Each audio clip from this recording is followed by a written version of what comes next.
Estamos en el capítulo 1, versículo 16 y 17, ¿ok? Por si lo quieren ir buscando ahorita. De todos modos, ahorita voy a hacer una introducción.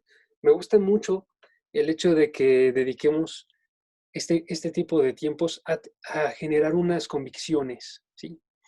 No solamente el hecho de ser teólogos y cristianos nos define por el hecho de que estemos estudiando a Dios, sino nos define porque a través de ese estudio y conocimiento de Dios nosotros vamos cambiando la forma en la que nos sostenemos nosotros en el día a día, ¿no? Se generan convicciones, cambia la forma en la que nos vemos. Jeremías capítulo 23, versículo 24 creo que dice, no se gloríe el sabio en su sabiduría, ni el rico en su riqueza, sino gloríese en esto, en que me conoce. Y voy a buscarlo para que no diga mal la cita mejor. Jeremías capítulo 9, versículo 23 y 24. Era.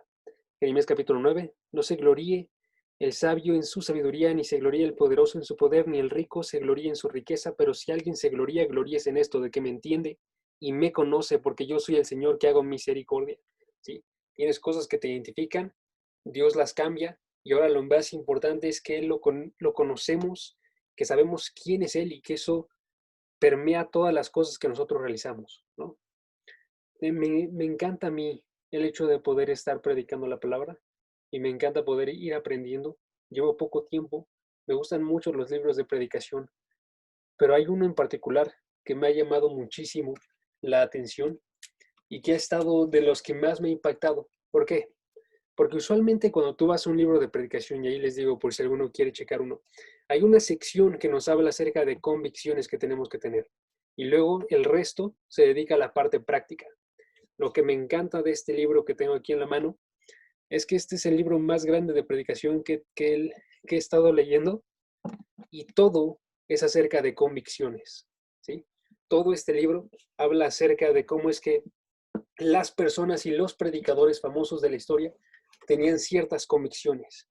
En especial, me agarra una de los puritanos que el autor divide que tenía 3 razones por las cuales ellos realizaban su predicación, ¿ok? La primera razón por la cual ellos predicaban, y si quieren pueden notar estas porque son muy buenas razones. Primera razón es por el honor de Dios, ¿ok?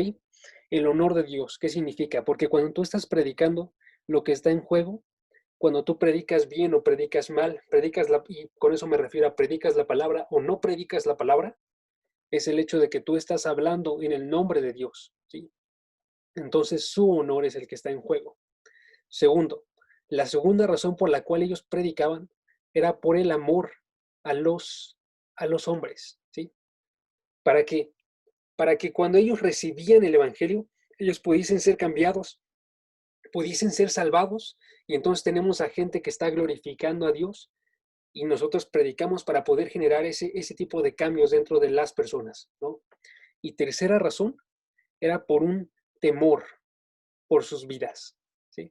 Así como escucha, temor por sus vidas. ¿Por qué temían por sus vidas? Porque Santiago capítulo 3, versículo 1, no os hagáis maestros muchos de vosotros, sabiendo que recibiremos mayor condenación, ¿sí? Aquel que se hace maestro, aquel que está predicando, está hablando en el nombre de Dios y entonces Dios lo toma como tal, como que está hablando en su nombre. Entonces, no hay un juicio ligero para eso, sino hay un juicio severo, nos dice Santiago 3, versículo 1. Entonces, tenían que tener muchísimo cuidado al momento de que ellos estaban predicando y entonces vemos cosas extremadamente altas en la predicación de la palabra. Segunda de Timoteo capítulo 4, versículo 2, predica la palabra. Versículo 1 dice, te encarezco delante de Dios y del Señor Jesucristo que juzgará a los vivos y a los muertos. Predica la palabra, ¿sí? Nos dedicamos simplemente a la palabra y nada más, ¿sí? Ahora, ¿qué tiene que ver eso con Romanos capítulo 1, versículo 16 y 17? Que estamos viendo nosotros aquí a un hombre, este, este Pablo, que está yendo y está enviando una carta, y esa carta no la está enviando de forma ligera, ¿sí? Sino que él sabe para qué vino a este mundo. Pablo fue, según Gálatas capítulo 1, él fue apartado desde el vientre de su madre y luego fue llamado para ser un apóstol de Jesucristo. Y eso lo recupera en Romanos capítulo 1, versículo 1. Dice en Romanos capítulo 1, versículo 1. Voy a aprovechar también para hacer un resumen de lo que hemos visto, pero muy leve. Pero todo esto para llegar al versículo 16 y 17. ¿Ok? Nos dice en Romanos capítulo 1, versículo 1 y 2. Dice Pablo, siervo de Jesucristo, llamado a ser apóstol y apartado para el Evangelio. ¿Ok? Estas dos palabras, llamado a ser apóstol, apartado, nos están hablando de un lugar extremadamente importante que Pablo tenía, ¿sí? Y que lo identificaba a él. En muchos lugares, y aún dentro de nosotros, podemos decir que no hay que identificarnos con nuestro trabajo de modo que sea nuestra identidad. Sin embargo, para Pablo, y en este tipo de situaciones donde está un llamado así, este tipo de situaciones sí están ligadas a la parte de su identidad. Y Pablo estaba llamado a ser un apóstol, a ser un mensajero. Ahora chequen, esto no solamente nos está hablando de un trabajo, nos está hablando acerca de una persona que está hablando en el lugar de Jesucristo, en el lugar, porque apóstol significa un mensajero. Es aquel que está llevando las mismas palabras de alguien más y las está entregando a alguien más, ¿sí? Y fue apartado para el evangelio, para poder predicar este evangelio. Versículos después vemos esto no se limita solamente a Pablo, se expande y para todos los creyentes, todos son también, dice, versículo 6, estáis también vosotros, haciendo referencia a la iglesia que está en Roma, y está diciéndoles llamados, también llamados, llamados en este caso a ser de Jesucristo, ¿sí? Todos los que estáis en Roma, amados de Dios, llamados a qué más, a ser santos, a pertenecer a Jesucristo, a ser separados de todo lo demás, ¿qué más? A poder estar ellos también mostrando una fe y ayudando con esa fe a cimentar a otras personas, ¿ok? ¿De dónde sacamos eso? Porque dice él también en la forma en la que Pablo quiere ir a predicar, Pablo, para poder comunicarles algún don espiritual, versículo 11. Y al momento de que comunica un don espiritual, él está confirmando que significa que los está haciendo crecer, los está haciendo estar cimentados, pero no se queda solamente ahí, sino que también Pablo dice, él va a recibir también un conforte por la fe de los demás, ¿sí? ¿Ok? Entonces, esta iglesia, estos creyentes y también nosotros creyentes estamos llamados a estar cimentando con fe a otras personas. Entonces, es muy importante que nosotros estemos primeramente cimentados en nuestra fe, que sepamos las razones de nuestra fe, cómo es que se construye nuestra vida, que ahora es de Jesucristo, que ahora es santa. ¿Cómo es que llegamos a formar esa vida? Y a través de una vida que esté bien cimentada, también nosotros con esta fe vamos ayudando a todas las demás personas que nos están rodeando, que forman parte de nuestra iglesia local, que forman parte de nuestro estudio en línea, que forman parte de nuestra familia y seguimos avanzando, ¿sí? Ahora, ya con este contexto, vemos la forma en la que Pablo está hablando y Pablo está en el contexto, me refiero de toda la carta, Pablo está estableciendo su tesis para después abordar este tema de forma más completa alrededor de toda la carta, ¿ok?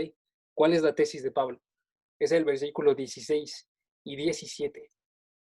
Estos dos versículos son un pequeño resumen de todo lo que va a ver Pablo dentro de toda la carta, ¿sí? Y tiene muchas facetas.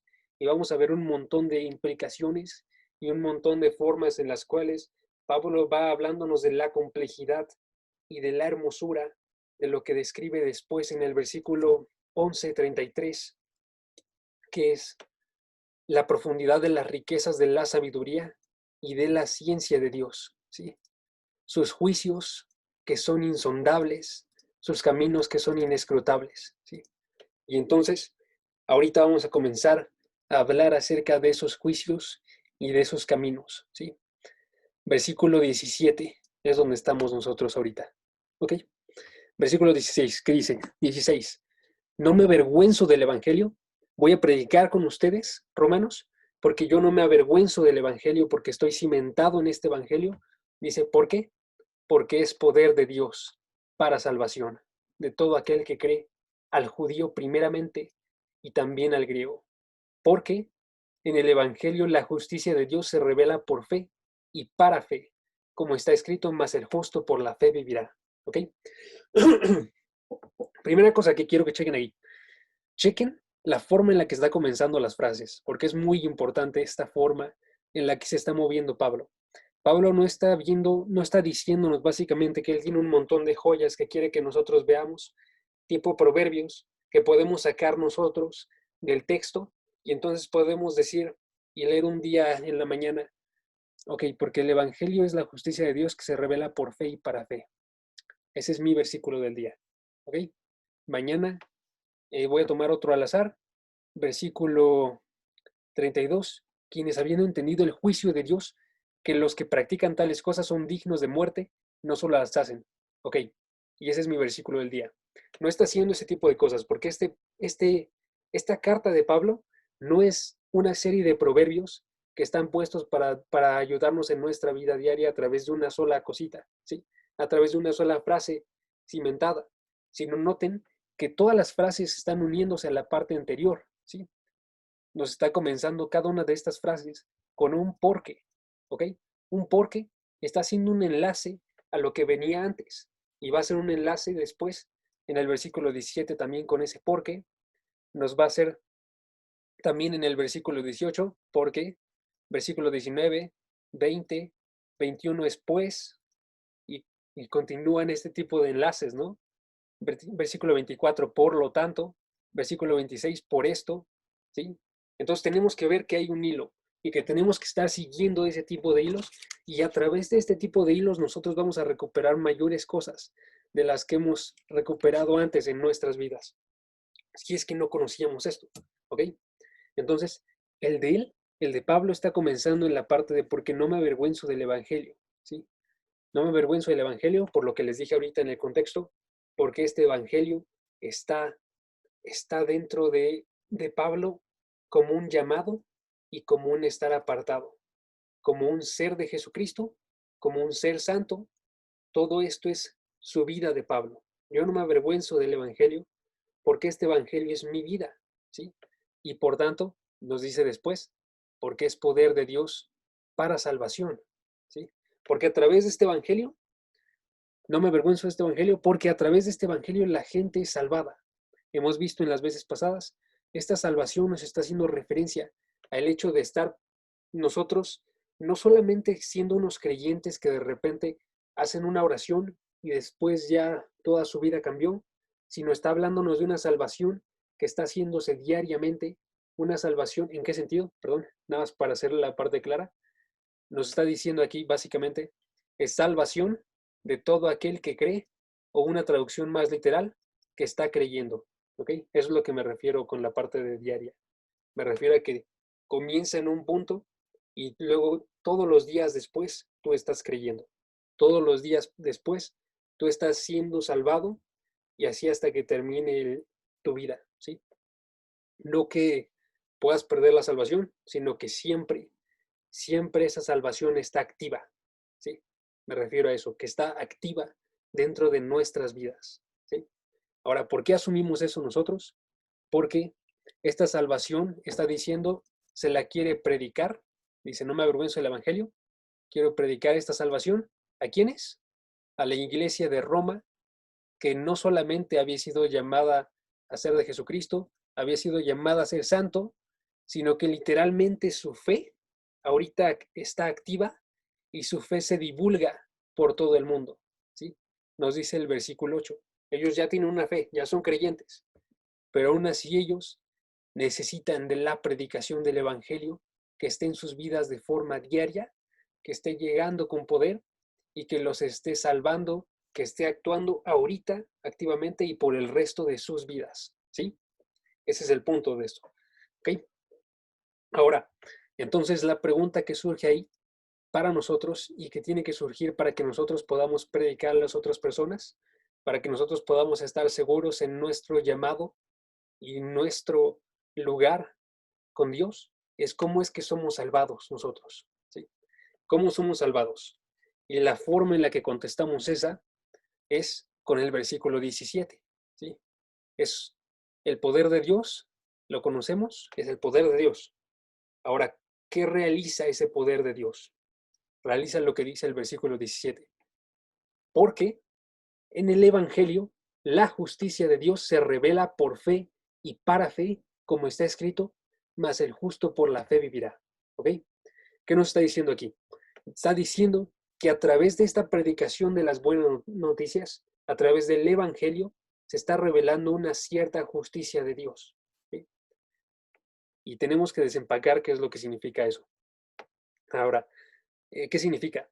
Significa que se está revelando dentro de los corazones de los creyentes una justicia que delante de Dios nos hace lucir como justos y no como pecadores. ¿Ok? ¿En qué basamos eso?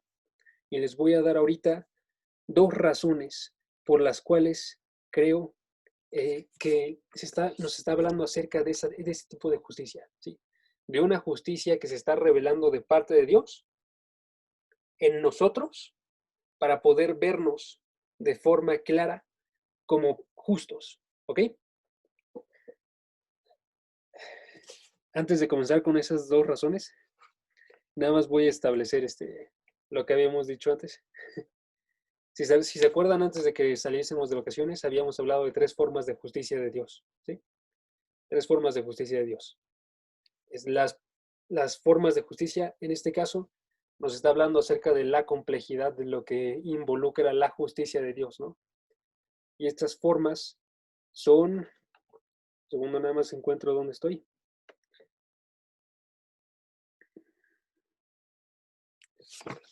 Aquí está. Ok. Uno, la primera forma de justicia. Y la estaba resumiendo como que Dios sea justo. ¿Ok? ¿Qué implica eso? Que Dios es un Dios que realiza todo de forma justa y entonces Él tiene que hacer un castigo del pecado que ha sido cometido. ¿Cómo se realiza eso? Se realiza a través de la muerte de Jesucristo. ¿Sí? Entonces, a través de la muerte de Jesucristo, del sacrificio de Jesucristo, de su asesinato, a través de eso, Dios está probando que Él es justo. ¿Sí? No es un Dios que simplemente echa las cosas debajo de un tapete, sino literalmente Dios es un Dios que no puede dejar el pecado pasar, sino que tiene que dar su justo resultado, que es la muerte. Y en este caso es la muerte de Jesucristo. ¿Ok? Entonces es, uno, que Dios sea justo, una demostración de la justicia de Dios. Dos, puede referirse también, que esta es la posición que vamos a ver ahorita, a nuestra posición correcta delante de Dios. ¿Ok? Nuestra posición correcta delante de Dios. O que Dios nos declare justos. Es la versión corta. Dios nos declare justos. Somos vistos como justos delante de Dios. ¿Ok? Y tres, puede referirse también a una muestra de justicia a través del Evangelio que nos va a nosotros cambiando moralmente para que nosotros seamos como lo que fuimos declarados. En otras palabras, que nosotros nos convirtamos en personas justas, en hijos de Dios que son obedientes y que son de acuerdo a su voluntad. ¿Sí? Y ya lo digo de forma corta podemos decir eso, que Dios nos haga justos. ¿Ok? Uno, que Dios sea justo, que Dios sea justo. Dos, que Dios nos declare justos, una declaración. Y tres, que Dios nos haga justos, nos vaya haciendo cada vez más a su imagen. Todas estas son verdaderas y todas estas están en el libro de Romanos y tenemos que conocerlas. Ahorita, sin embargo, él ve un énfasis mayor dentro del versículo 17, en la segunda, ¿sí? A la forma en la que Dios nos declara justos. ¿Ok? Y vamos a ver entonces dos razones por las cuales creo esto y cómo es que podamos ir profundizando en esto para poder tener nosotros una forma de vida que sea muy diferente a la de las demás personas, ¿sí?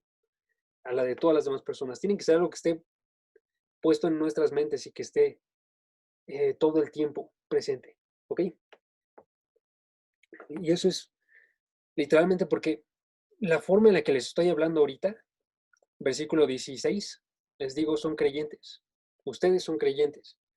y estos creyentes se les tiene que estar predicando el Evangelio para, para que ellos estén con una salvación activa dentro de todas sus vidas, que va a estarlos cambiando. Para eso necesitamos primeramente la base, y esa base tiene que estar a través de cada uno de los días, para que eso no sea algo que sea externo dentro de nuestros trabajos, dentro de nuestra escuela, dentro de las relaciones familiares, sino que cuando se está cimentando las relaciones familiares, nuestros matrimonios, relaciones con amigos, todas esas se vean permeadas y entonces no tengamos que explicar nosotros cómo es que hay que predicar, cómo es que hay que estar nosotros declarando algo de forma deshonesta, sino que sea algo que está cimentado en nosotros, que es algo honesto y está mostrándose, irradiando por esa necesidad y esa dependencia tan clara que nosotros tenemos con Dios. ¿Sí? ¿Ok? Va. Primera razón entonces. Primera razón por la cual siento que la intención principal de Dios en este versículo es que es nuestra posición correcta para Dios. ¿Ok? La primera razón es que Dios acredita su justicia al hombre. ¿Ok? Dios acredita su justicia al hombre. ¿Por qué? ¿Qué nos está hablando aquí? Está diciéndonos que en el Evangelio, en estas buenas noticias, la justicia de Dios se revela por fe y para fe. Ahora chequen ahí esa primera parte de la frase.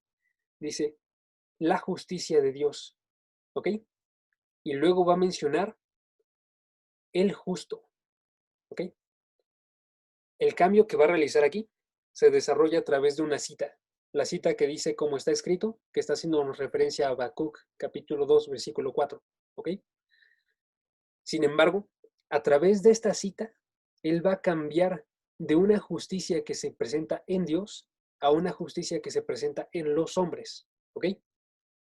La justicia, el justo, en la primera mitad nos habla de la justicia de Dios, en la segunda de la justicia del hombre. ¿Ok? Y a través de eso es que está mencionándonos una implicación, que es el hecho de que esta justicia de Dios es la que está haciendo justo a este hombre. ¿Ok? En el versículo 2:4 de Habacuc,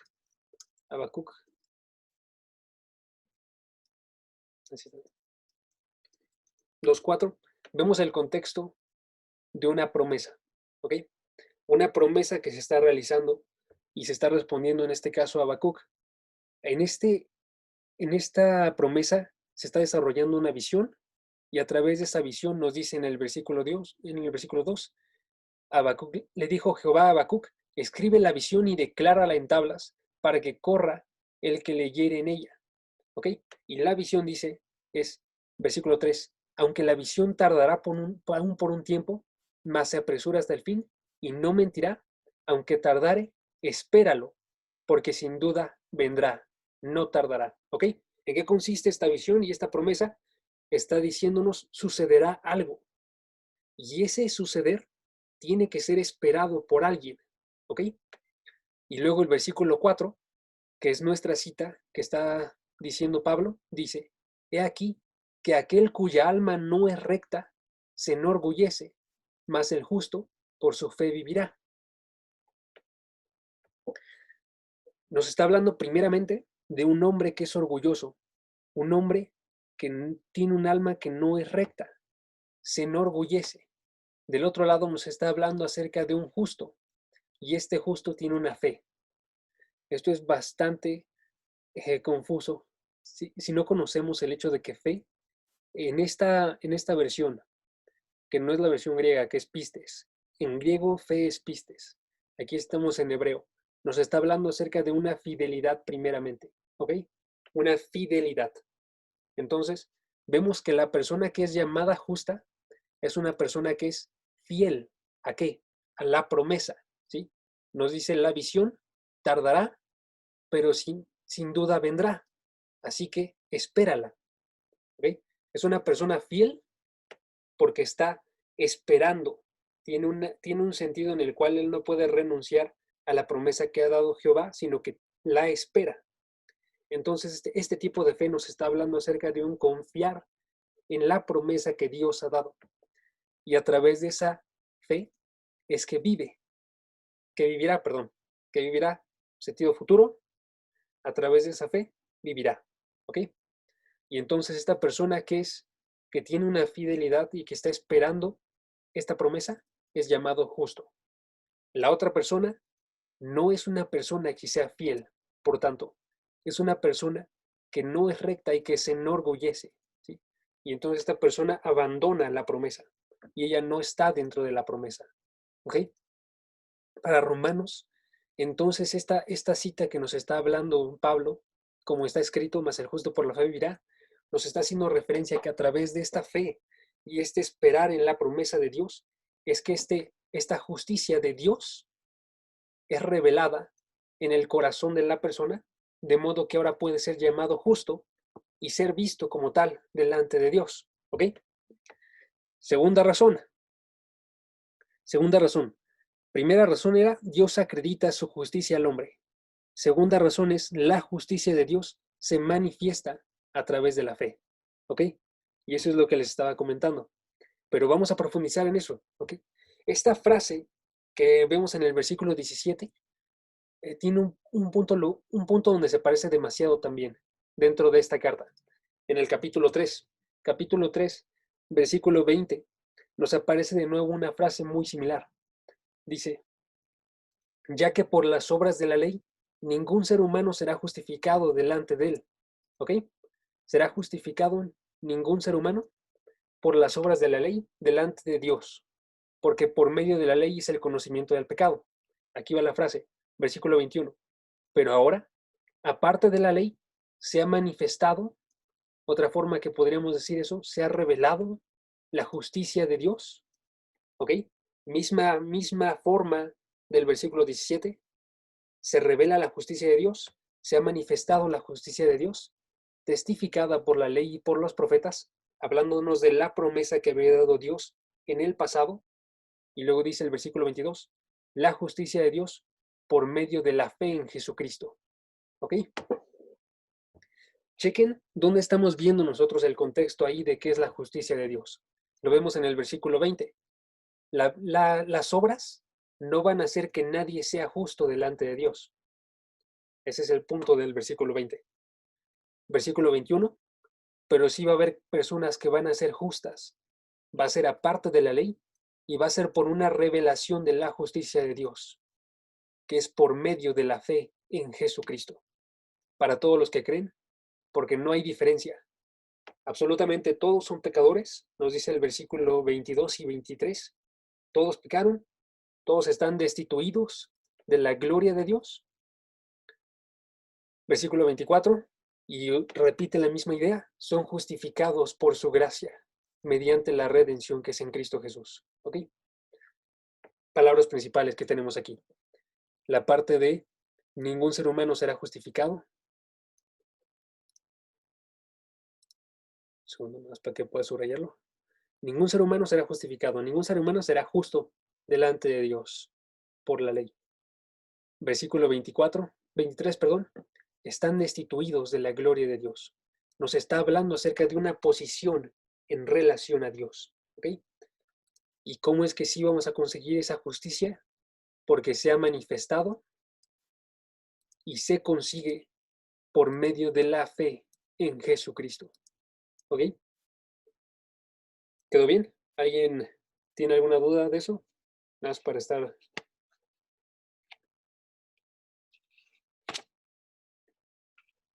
seguros. Vas, Creo dale. que no, pero por si acaso podrías repetir no el contexto, sino la frase, como la dijiste ahorita, por favor. Creo que sí. Sí, sí, sí. Las palabras principales que tenemos aquí Así. son el contexto, que es el versículo 20. Ningún ser humano puede ser justificado delante de Dios por obras, o sea, por sus propias acciones. Las obras de la ley son solamente para el conocimiento del pecado, pero la justicia que va a ser vista por Dios va a ser manifestada a través de la fe en Jesucristo. ¿Sí? Y esa justicia fue prometida, testificada por la ley y por los profetas, como vimos en Habacuc, capítulo 2. Y por cuanto todos pecaron y todos fueron destituidos de la obra de Dios, todos necesitan de esa justicia que tiene que ser pasada a través de Dios. Y entonces tenemos nosotros, y ya continúo, tenemos nosotros a un Dios que es justo, que está siendo justo en la forma en la que está actuando conforme al pecado, no está dejando pasar el pecado, como nos decía Éxodo capítulo 3, sino que Él está revelándonos que entonces nuestra justicia es, o sea, el hecho de que nosotros podamos ser llamados justos, solamente puede provenir por gracia y por medio de Él, ¿sí? Y eso tiene que estar delante de nosotros, tiene que estar delante de nuestros ojos y tiene que estar formando una esperanza constante, ¿ok? Cuando nosotros tenemos una duda, ¿cómo sé si es que yo soy salvo? ¿Cómo sé que yo tendré vida eterna si muriese hoy? La respuesta no se encuentra en una seguridad que puedas tener tú acerca de tu capacidad para tener fe. Se encuentra en la forma en la que Dios está obrando. Por eso es que es el poder de Dios y no el poder de los hombres. Es el poder de Dios para poder establecer su justicia, sus acciones dentro, identificadas con este hombre, y entonces cada uno de nosotros es llamado justo por medio de sus obras y no de las nuestras. ¿Ok? Ahora, noten, segundo, ¿eh? Sale, sí. Noten entonces que Dios exige justicia de nosotros y Él, en su naturaleza que es justo, nos está dando también la forma de dar lo que Él exige, ¿sí? Y es, amigos, esa es la forma en la que nosotros vemos las buenas noticias. Vemos buenas noticias cuando nosotros vemos a Dios como justo. Y esto va muchísimo en contra de la forma en la que lo concebimos usualmente, porque usualmente nos gusta ver solamente la parte de amor, ¿no? Sin embargo, al colocar esta realidad de la justicia de Dios, de la forma en la que Él es justo, se ve una unión que es extremadamente densa con su justicia y con la forma en la que Él actúa para entregar a su Hijo Jesucristo, ¿sí? Y si nosotros no conocemos la forma en la que nos encontramos en nuestra capacidad, humanos como perdidos, no podemos conocer también, y a través de conocer a Dios como justo, no podemos conocer también entonces su amor, sino que ambos están extremadamente unidos. De modo que entonces nuestro versículo principal, versículo 17, es seguido de forma inmediata por la ira de Dios, ¿sí? La justicia de Dios se revela por fe y para fe. ¿Por qué se revela por fe y para fe? Para hacer vivir a la gente, porque la gente está muerta, porque la ira de Dios se revela desde el cielo en tiempo presente, está activa ahorita, porque las personas se están separando, porque las personas están queriendo como necios hablar y decirle a Dios que no lo quieren, y Dios los está entregando, y entonces tenemos que ver que dependemos por completo de la justicia que tiene que ponernos Dios a cada uno de nosotros para que podamos vestirla con agrado. ¿Ok? De ese lado, entonces, continuamos viendo todo este tipo de referencias a la fe. ¿Ok? Ahora, la,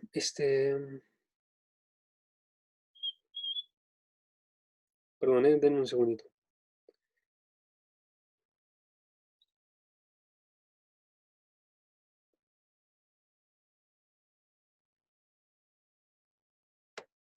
Ok, ya estoy.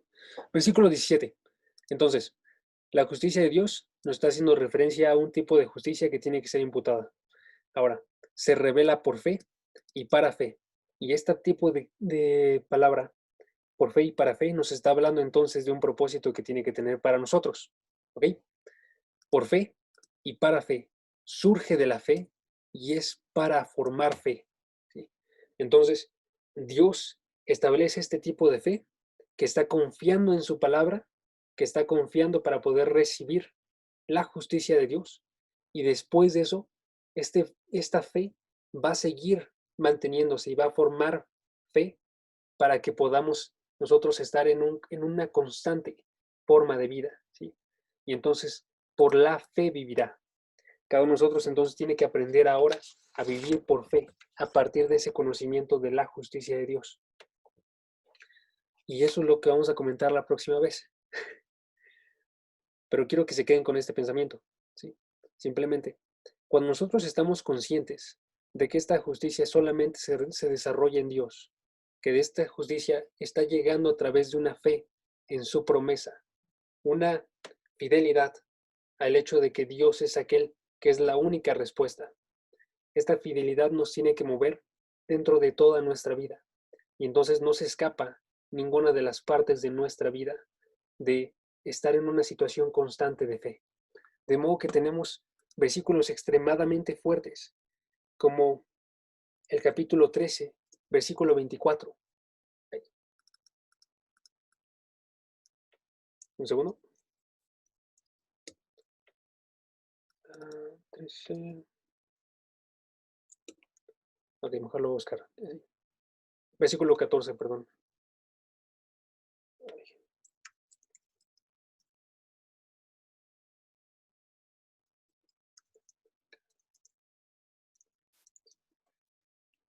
Ah, 14, 23. Ok, confundí unos numeritos, perdón.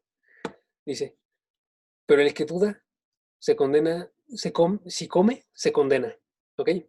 Aquí está hablándonos acerca de la comida. Está hablándonos acerca de algo que es extremadamente pequeño dentro de nuestras vidas, si nosotros lo pensamos en relación a las decisiones que tomamos. ¿Ok? Usualmente pensamos muchísimo cuando nosotros vamos a decidir qué estudiar, con quién salir, con quién vamos a estar teniendo amistad. Pensamos mucho en ese tipo de cosas. Usualmente no pensamos tanto en la forma en la que nosotros comemos. ¿Sí? Sin embargo, la forma en la que lo realiza aquí, el versículo 14-23 de Romanos nos dice, esta misma comida puede traer condenación. ¿Por qué? Porque si no se realiza con fe, si no se realiza por fe, se vuelve entonces un pecado, porque todo lo que no procede de la fe es pecado. Este tipo de definiciones para pecado y para fe nos tienen que estar llevando de forma distinta para nuestras vidas. Tenemos que vivir nosotros en fe, porque absolutamente cualquier cosa que no se realiza en relación a Dios está siendo un pecado. Ahora eso es una carga pesada y no quiero que la tomen simplemente así como una carga que llevar nosotros, porque no lo es. Esta carga nos tiene que ir llevando a nosotros en todo momento a decir nosotros somos insuficientes y por tanto, Jesucristo, tengo fe, ayúdame en mi falta de fe. ¿Sí? Tenemos que estar reaccionando de esta forma. Y entonces tenemos que aprender nosotros a través de esta base, que es el hecho de que la justicia es dada por Jesucristo y por sus acciones y no por nuestras acciones, que tenemos que depender en todo tiempo a través de esta fe que nos fue conferida en un inicio para seguir viviendo en fe en toda nuestra vida. ¿Sí? Una dependencia constante que nos va a hacer hablar acerca de Dios en todo momento, en todo lugar, en nuestro trabajo, con nuestros amigos, con nuestra familia, con las personas que no nos agradan. Siempre nosotros vivimos por fe. Sin fe, nosotros somos pecado.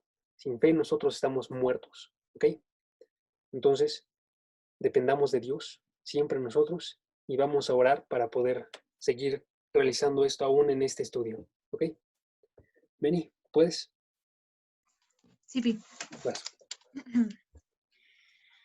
Ay, Padre, Señor, te agradecemos por este mensaje, Señor, te agradecemos porque pues permitiste que entrara más gente al estudio, Señor, que nos permitiste aprender sobre, sobre que el Evangelio debe ser nuestra vida, Señor.